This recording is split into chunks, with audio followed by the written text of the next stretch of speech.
있던 친구였습니다. 이 친구는 전국대회 나가도 무조건 동메달은 기본으로 따는 그런 선수였습니다.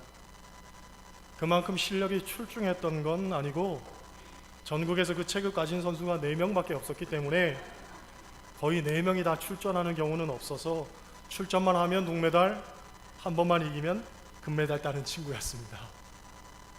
그런데 고등학교에 진학해서도 한동안 복싱하더니 1, 2년 하다가 그만두었습니다.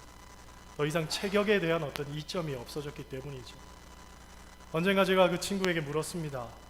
복싱하면서 제일 힘들었던 것이 뭐냐 하고 물었더니 감량이라는 거죠.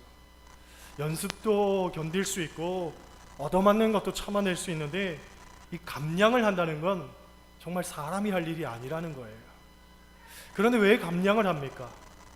소위 체급이 깡패라는 얘기가 있습니다.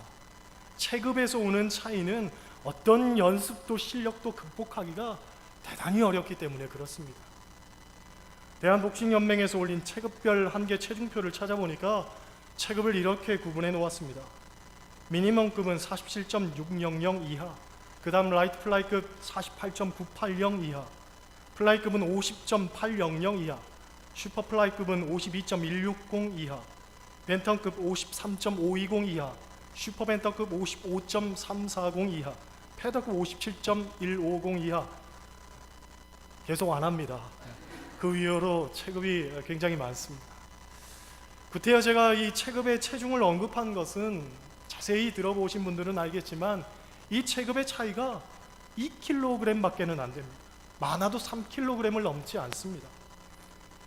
우리가 볼 때에는 그 약간의 차이, 이것이 선수들에게 있어서는 절대로 넘지 못하는 어떤 한계 설정이 된다는 거죠. 그런데 오늘 본문을 보면 누구와 누가 싸웁니까? 다윗과 골리앗이 싸웁니다. 다윗의 신장이 얼마였는지 성경에 기록하고 있지 않기 때문에 알 수가 없지만 성경학자들이 추정하는 다윗의 키는 170cm 전후였을 것이라고 생각합니다. 반면에 골리앗의 키는 성경에서 6규빗이라고 명시하고 있습니다. 당시에 한 규빗은 45cm였기 때문에 6규빗이면 2m 70cm 정도 됩니다. 상상이 안 되는 그런 체격이죠. 그가 입었던 갑옷의 무게만 해도 57kg이나 나갔다고 합니다. 그러니까 이 체급에서 오는 차이는 너무나 극명한 차이입니다. 이 싸움은 싸울 대상이 아닙니다. 너무나 뻔한 싸움이죠. 도저히 상대가 안 되는 그런 싸움이었습니다. 하지만 우리가 잘 알듯이 누가 승리합니까? 다윗이 승리하죠. 싸움엔 의외성이 많다고 하지만 이런 경우는 어디에서도 찾아보기 힘든 그런 승리였습니다. 여러분, 이 승리가 왜 중요합니까? 사실 그 이면을 들여다보면 이것은 다윗의 혼자만의 승리가 아니기 때문에 그렇습니다. 이스라엘의 승리고 나아가 하나님의 승리고 결국은 우리의 승리며 바로 나의 승리이기 때문에 그렇습니다. 어떤 영적 전쟁에서 어떤 장수를 만난다 할지라도 우리는 반드시 승리할 것이라는 걸 이 다윗을 통해서 성경은 우리에게 말해주고 있는 거죠. 그렇다면 다윗이 승리할 수 있었던 이유는 무엇인가? 비결은 무엇인가? 오늘은 그것을 통해서 은혜를 나누고 우리도 승리하는 삶 되기를 원합니다. 첫째로 다윗은 무기가 아닌 하나님을 의지했기 때문에 승리했습니다. 따라하시겠어요? 하나님을 의지했다. 다윗이 고백하기를 너는 칼과 창과 단창으로 내게 나아오거니와 나는 만군의 여호와의 이름 곧 내가 모욕하는 이스라엘 군대의 하나님의 이름으로 나아가노라 하고 선포하죠. 사울이 다윗에게 갑옷과 자신의 창을 내어주었을 때에도 다윗은 자기에게 맞지도 않고 불편한 갑옷을 의지하지 않고 하나님의 능력을 의지했습니다. 그가 고백하기를 여호와의 구원하심이 칼과 창에 있지 아니함을 이 무리로 알게 하리라. 전쟁은 여호와께 속한 것인즉 그가 너희를 우리 손에 붙이시리라 하고 말합니다. 전쟁은 하나님께 속한 것입니다. 군대가 많다고 승리하는 것이 아닙니다. 시편 33편에서 다윗은 고백하기를 많은 군대로 구원하던 왕이 없으며 용사가 힘이 커도 스스로 구원하지 못한다 하고 말했습니다. 여러분, 기드온이 미디안과 싸울 때에 지원병이 32,000이나 됐습니다. 그런데 하나님은 모두 돌려보내게 하시고 300명만 남게 하셨죠. 왜 그렇게 하셨습니까? 사람을 의지하지 말고 하나님만 의지하라는 거예요. 그리고 이 승리는 사람의 승리가 아니라 하나님의 승리라는 거죠. 다윗도 세상적인 방법을 앞세우지 않고 하나님의 능력만을 의지했습니다. 사람의 수를 의지하지 않았습니다. 혼자 나아갔습니다. 하나님만 바라봤습니다. 골리앗은 도리어 방패된 자를 데리고 왔지만 다윗은 홀로 유유히 나아갑니다. 그것은 하나님이 함께 하시고 반드시 싸워주실 것을 믿었기 때문에 그렇죠. 엘리야가 이방신을 섬기는 거짓 선지자들과 싸울 때에도 숫자로 이긴 건 아니었습니다. 엘리야는 혼자 나갔지만 이방신을 섬기던 선지자들은 850명이나 나왔습니다. 그런데 승리는 누구의 것이었습니까? 하나님이 함께한 엘리야의 승리였습니다. 세상적으로 봤을 때에는 혼자 싸운 이 엘리야가 외로웠겠지만 믿음의 눈을 뜨고 보면 그랬기 때문에 오히려 하나님만 붙들었다는 거예요. 하나님만 의지했기 때문에 그가 승리했다는 거죠. 여러분, 그런 겁니다. 신앙생활의 진짜 위기는 홀로 있을 때가 아니라 오히려 내 주변에 사람이 많을 때입니다. 사람이 많기 때문에 하나님이 보이지 않는 거죠. 사람이 많기 때문에 이런저런 조언과 방법들을 모색할 수 있는 겁니다. 결국은 하나님 붙들지 않는 거죠. 기도하지 않게 되는 거예요. 그러다가 무너지는 겁니다. 여러분, 우리가 하나님을 믿다 보면 모든 걸 다 버려야 하는 상황이 올 때도 있습니다. 하나님은 우리를 정말 사랑하시지만 어떨 때에는 우리가 의지하는 모든 것을 다 가져가실 때가 있단 말이죠. 정말 하나도 남김없이 다 가져가셔서 빈털터리가 되도록 만드실 때가 있습니다. 더 이상 떨어질래야 떨어질 수 없는 그런 나락으로, 절벽으로 내몰고 더 이상 숨을래야 숨을 수 없는 그런 곳으로 우리를 몰고 가신단 말이죠. 그런데 왜 그런 상황을 만드시는가 우리가 분명히 알아야 됩니다. 그건 바로 하나님만 의지하라는 거예요. 다 버리고 오직 하나님만 붙들라는 거예요. 그렇지 않고 우리가 지푸라기라도 붙잡으려고 하니까 그 남은 지푸라기까지도 하나님이 거두어 가시는 것 아닙니까? 다른 무엇보다도 하나님을 붙들어야 할 줄 믿습니다. 미국 국립박물관의 초대관장이었던 할리라는 분의 고백입니다. 이분이 어렸을 때에 구두가게 가가지고 구두를 맞췄습니다. 그 당시에는 구두가 끝이 네모난 것 아니면 둥근 것밖에 없었습니다. 어떤 것으로 할까 고민스럽더라는 거예요. 네모난 것도 이뻐 보이고 둥근 것도 이뻐 보이고 한참을 고민하다가 제 구두는 네모난 것으로 해주세요 하고 말했는데 밖에 나왔는데 가만히 생각해 보니까 이 둥근 게 아라라라 거리면서 그게 더 이뻐 보이더라는 거예요. 그래서 얼른 쫓아 들어가서 다시 얘기했습니다. 아니에요, 둥근 것으로 해주세요. 그리고 집에 돌아왔는데 둥근 것보다는 네모난 게 더 나은 것 같은 거예요. 그래서 다시 찾아가가지고 네모난 것 해주세요. 그러고 나니까 또 둥근 게 더 어울릴 것 같단 말이죠. 나중에 구두가 완성이 됐는데 한쪽은 네모나게 한쪽은 둥글게 짝짝이 돼가지고 나온 거예요. 그걸 보면서 이분이 생각하기를 그렇구나, 인생의 우유부단함이 이런 결과를 가져오는구나. 적당히 타협하고 우물쭈물하며 살면 안 되는구나. 확실한 신념과 용기를 갖고 살아야 되겠구나 깨달았다는 거지. 여러분, 신앙생활도 그렇습니다. 세상 것과 하나님 적당히 양다리 걸쳐놓고 그 사이에서 우물쭈물해서는 안 됩니다. 차든지 더웁든지 하라고 이야기했잖아요. 선택이 필요한 거예요. 하나님 그 하나님만 붙들고 살아야 될 줄 믿습니다. 둘째로 다윗은 담대한 믿음 가지고 나아갔기 때문에 승리했습니다. 따라 하시겠어요? 믿음으로 나아갔다. 믿음으로 나아갔다. 여러분, 하나님이 함께 하신다는 믿음이 우리가 가진 그리스도인의 최고의 무기가 되는 줄 믿습니다.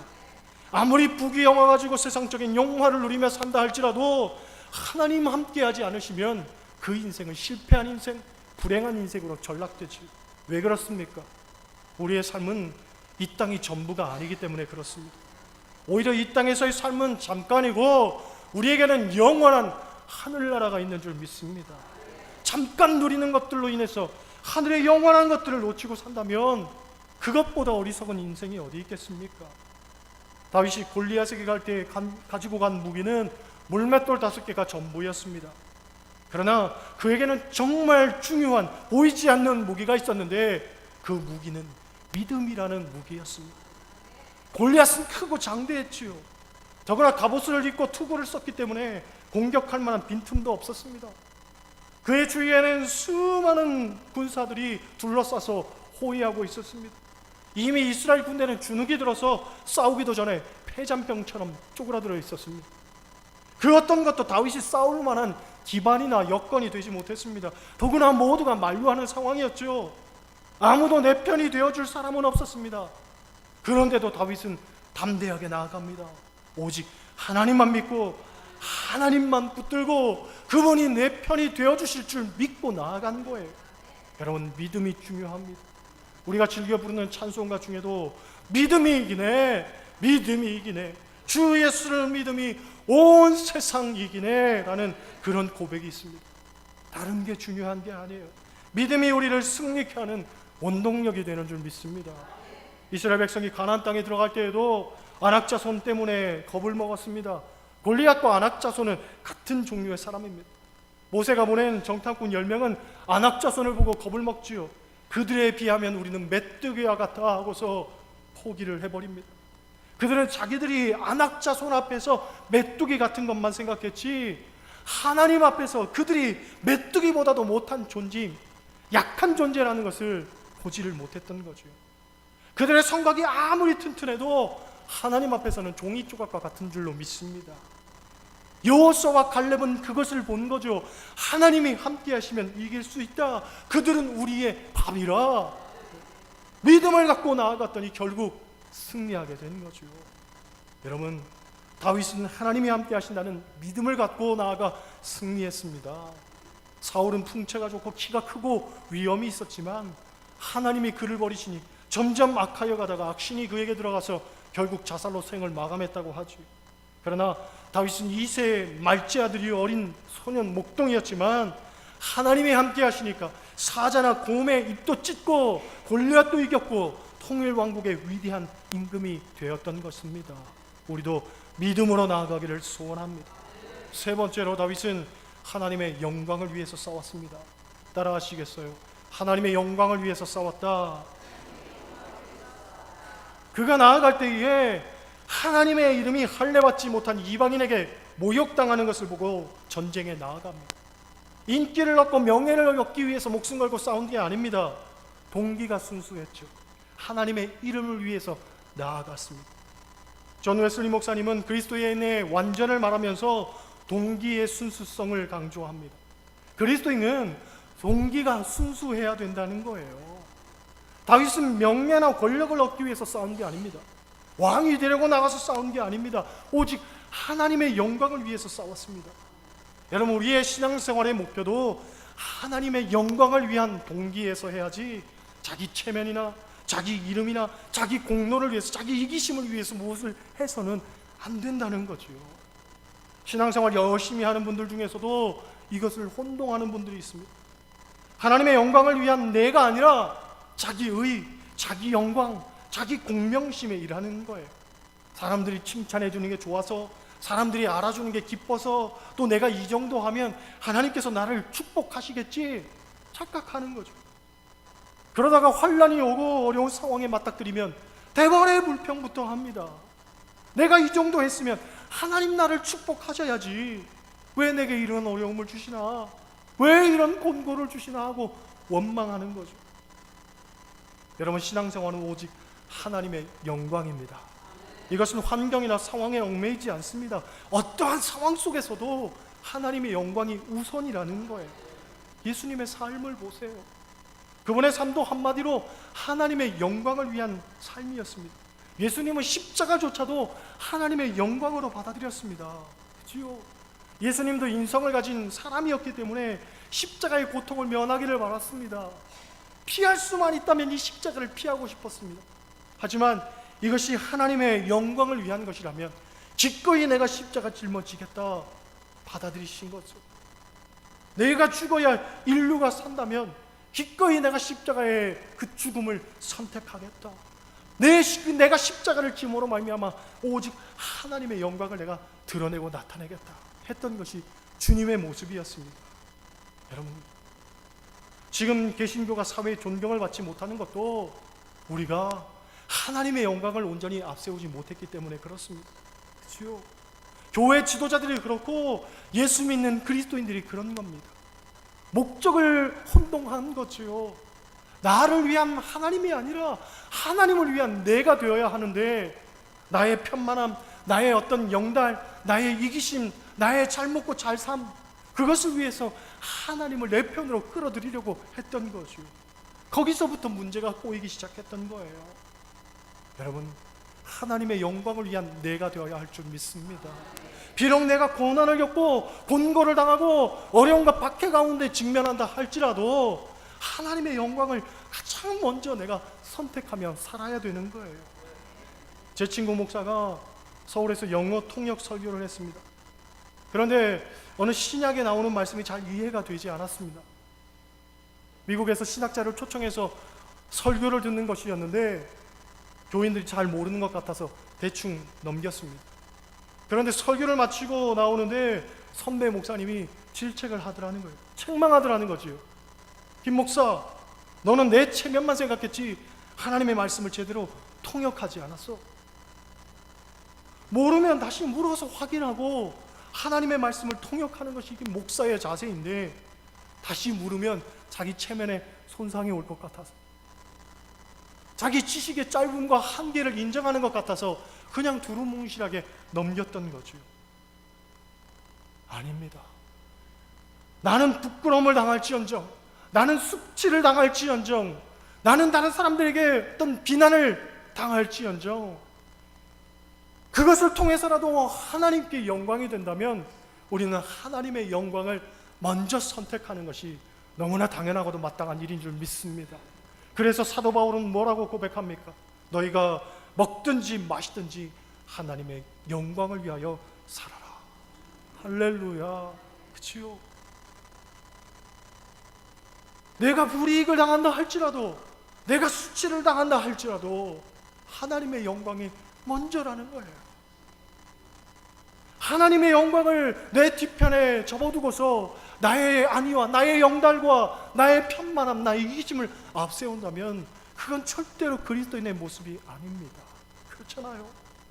오늘 다윗은 죽으면 죽으리라 하고서 고백하며 나아가지요. 분명히 하나님께서 나를 이기게 하실 것이다, 나의 손에 저들을 붙이실 것이다 믿고 나아갑니다. 여러분, 우리도 마찬가지입니다. 우리의 모든 삶은 혈과 육에 대한 싸움이 아니라 공중의 권세 잡은 자와의 싸움입니다. 당장은 나의 육신이, 나의 삶이 편만해 보이지만, 그러나 영적인 눈을 뜨고서 보십시오. 실패하는 거예요. 넘어지는 거예요. 낭망하는 거예요. 또 잠깐 내가 수치를 당할 수는 있지만 영적인 눈을 뜨고서 보면 그것이 하나님이 나에게 원하시는 일이고 하나님께서 나에게 맡겨주신 사명일 수 있단 말이죠. 그러므로 우리의 시선은 항상 하나님께만 고정되어 있어야 합니다. 오직 하나님의 영광만을 위한 것을 선택해야 되는 것입니다. 먹든지 마시든지 무엇을 하든지 오직 하나님의 영광이 먼저입니다. 그 하나님의 영광을 앞세우고 승리하는 삶 되시기를 주님의 이름으로 간절히 축원합니다. 기도하시겠어요?